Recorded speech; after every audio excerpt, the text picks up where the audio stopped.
आवाज कमी करा. तुम्ही थोडं क्रॉस आहात. ओके.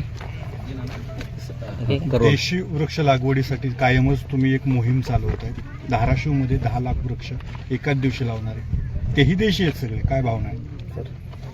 मी बघतोय काम खूप चांगलं चाललंय. एफर्ट्स खूप चांगले ते घेतलेत. पण आता 10 वर्ष आम्ही काम करतोय. मला खूप चॅलेंजिंग वाटतंय किंवा सरकारच्या योजना आपण नेहमी 5 वर्षांनी बघायला गेलो तर ते परत बघता येत नाही, त्याचा काही पुरावा करता येत नाही. तर हे पुढच्या 5 वर्षांनी बघू आपण कसं होतंय. कारण आम्ही ह्याला मान्य, म्हणजे मी वैयक्तिक आम्ही याच्या मान्यते मागे नाही. कारण झाडाला एक स्पेस लागते, किमान आम्ही 15 फुटाच्या वरती आत लावत नाही. आता मियावाकी नावाचं फॅड आपल्या देशात आलंय आणि गव्हर्नमेंटने ते स्वीकारले. पण हे किती सक्सेसफुल बघूया. काही ठिकाणी सक्सेस झाल्याची पण काही उदाहरणं आहेत. पण आपल्या देशाला याची किती गरज आहे हा जरा, कारण आपल्या देशात खूप जागा आहे. पण ज्या पद्धतीचे एफर्ट्स बघतोय मी इथं, तर हे असं चॅलेंजिंग वाटतं की, कारण त्यात पण भांडणं होणारच ना त्यांची, त्या झाडांची, मुळांची, त्यांच्या सावलींची. त्यामुळे फिटेस्ट असेल तो जगेल, बाकीचे काय करतील ते अजून बघण्याचं. कारण ह्या इतक्या टफ टेरेनमध्ये प्रयत्न करणं हा चांगला भाग आहे, कौतुक आहे. फक्त आता आपण बघतो की मी काय ते लिरिसिडिया सुद्धा आपल्या सरकारची भूमिका होती ना, त्यामुळे आपल्या इतक्या वर्षानंतर आपल्याला कळतं त्याचं काय झालं. तो परत उलटा प्रवास करू, बोलू नका. पण काय चांगल्या कामाला कौतुक करूया आपण, चांगले करूया. पण आम्ही स्वतः आता ज्या 2 लाख झाडं लावायचं आता आम्ही गव्हर्नमेंटचीच हे घेतो, पण आम्ही ह्यात पडत नाही. कारण आम्हाला असं वाटतं की 10-15 फुटावरच.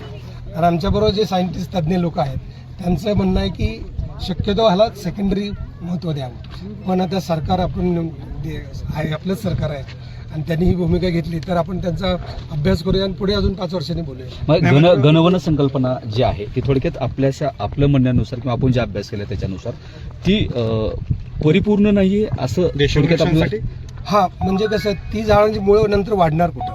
ती आता मोठी झाल्यानंतर वड, पिंपळ असे 50 इथं लावले तर त्यांचा वाढव्य पसारा होतो ना, तो पसारा जाणार कुठं. जर 1 एकरमध्ये 15,000, आम्ही 1 एकरमध्ये 400 झाडं लावा म्हणतो. इकडे जर 15 आणि 30, 1 एकरमध्ये किती लावतो आपण? 1 एकरमध्ये ऑलमोस्ट हेक्टरी 30,000. हेक्टरी 30,000. हेक्टर म्हणजे कितीच असतो? 100. हा, 2.5 एकरमध्ये 30,000 झाडं. तर ते पण जीव आहेत, त्यांच्या जीवाचं कसं होणार आहे अजून. म्हणजे माझा तेवढा अभ्यास नाही की ह्या घनवन आम्ही कुठं प्रयत्न केला नाही तसा. बघूया आता, मला हेच बघायचं. आपणच आहात इथं, पुढल्या वर्षी मी ह्या झाडांच्या वाढदिवसाला नक्की येईन. आपण बघू इथं आहे ना. हा, बऱ्याच ठिकाणी मी आता गिलर शिडीचा तो उल्लेख केला, गिलिसिडिया. हा, की आता काढायला लागलं. परत पुन्हा तुम्हाला अशी भीती वाटते की ही जी पद्धत आहे ती कुठंतरी अडचणीची ठरू शकेल? नंतर त्याचा अनुभव घेऊ आपण बघू.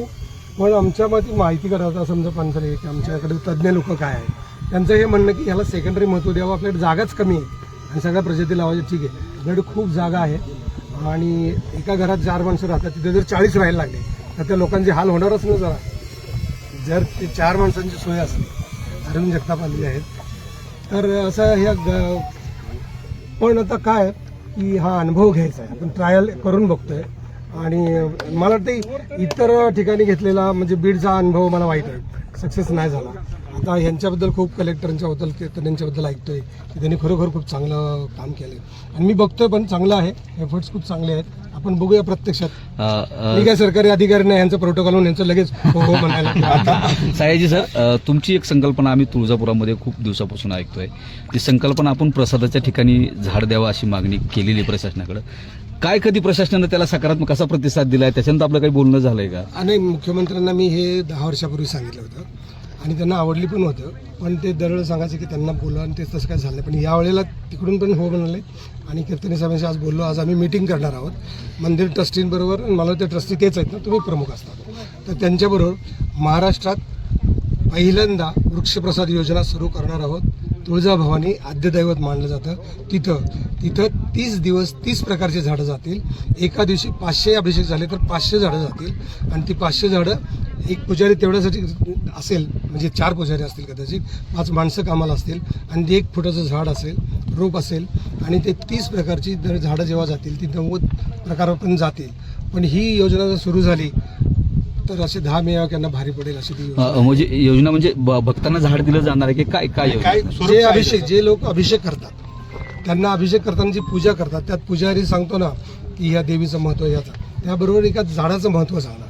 की समजा आज द्वितीय आहे, आज तृतीय आहे, आज एकादशी आहे, पौर्णिमा आहे, अमावस्या आहे, त्याला प्रत्येक वेळेला एक वेगळं झाड आणि त्यात तुमची प्रगती कशी होणार, त्यात देवाचा प्रसाद काय असणार, तुमच्या स्वभावात कसा बदल होणार आणि झाड हे तुम्हाला कसं जगवणार, तुमच्या 7 पिढ्यांना कसं जगवणार असं त्याच्या मनावर सांगितलं. प्रसाद टाकून देणार नाही, हा प्रसाद खाऊन संपवायचा नाही, हा प्रसाद वाढवायचा आहे. तर अशा प्रकारचा हा वृक्षप्रसाद योजना सुरू होणार आहे.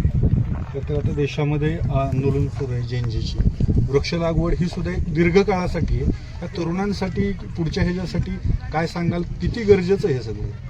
तरुणांचे प्रश्न वेगळे, झाडांचे प्रश्न वेगळे. झाडं सगळ्यांनाच गरजेची असतात. नाही, पण तुमच्या आव्हानाला प्रतिसाद काही ठिकाणी तरुण देतात म्हणून प्रश्न हा करून आपल्याला. नाही, तरुण चांगलेच आहे. तरुणांनी आपली मतं व्यक्त करण्याचा अधिकार लोकशाहीत सगळ्यांना आहे. त्यामुळे त्यांनी जरूर करावा आणि शासनानं त्यांचं ऐकलं पाहिजे.